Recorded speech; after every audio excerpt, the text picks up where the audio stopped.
Oh, Missy smiled. That was good. Melissa Haynes and her brother Kevin face a number of challenges as adults in their 30s, but they are lucky in one way.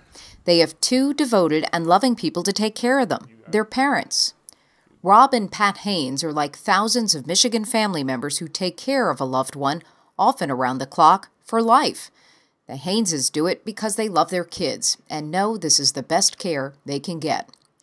To help the Hayneses cover their out-of-pocket expenses, the couple receives monthly payments from Michigan's Medicaid program. But in 2006, something odd was happening to those checks.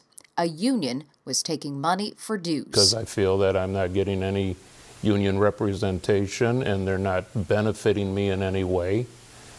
And they're just taking money away from us that we could be using for our kids. In 2004, the administration of Governor Jennifer Granholm and the Lansing-based Tri-County Aging Consortium created an entity known as the MQC3, the Michigan Quality Community Care Council.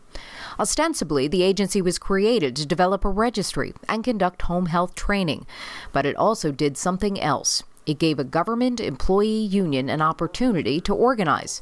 Soon, the Hayneses and thousands of home care providers like them were called employees of the MQC3. And to the surprise of the Hayneses and many others, they became members of the Service Employees International Union. We did not receive any ballots. We did not cast a vote, yay or nay. This is a copy of the ballot and document certifying the union. The Hayneses say they never received a ballot, or if they were sent one, could have easily have mistaken it for junk mail. I would have seen it and thought SEIU or put it in the basket or something and not even looked at it. You know, I'm not in a union. I mean, they don't give me anything. These union letters don't mean anything to me. I don't know these people that they're talking about. So, in fact, out of 43,000 home health care providers at the time, 80% did not vote. But the law requires that if there are more yeses than nos of the ballots that are cast, the union is in. In the certification describing the new bargaining unit, there is not one mention of family members. Yet, according to the MQC3, which could only give a 2010 figure for the many providers who do not work for healthcare agencies, 67% are like the Hayneses, people caring for disabled relatives. Why are they taking money from us for taking care of our kids in the form of union dues? Since dues began, the Hayneses calculate they have given nearly $2,000 to the SEIU. If you add up all of the dues over the years from all the caretakers, the SEIU has collected $28 million, taxpayer money originally earmarked for the disabled. Just doesn't seem right.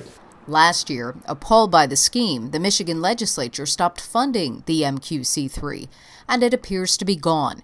When you call the number listed on its website, this is what you hear. Fortunately, due to our limited staff, we will not be calling you back unless there is a problem. There is one address listed in Detroit, but this is what you'll find. The former tenants, the SEIU. Now, months after the funding stopped, those union dues are still being collected on checks issued by the state. Nobody can explain why. Nobody really wants to talk about how this happened and what the status is.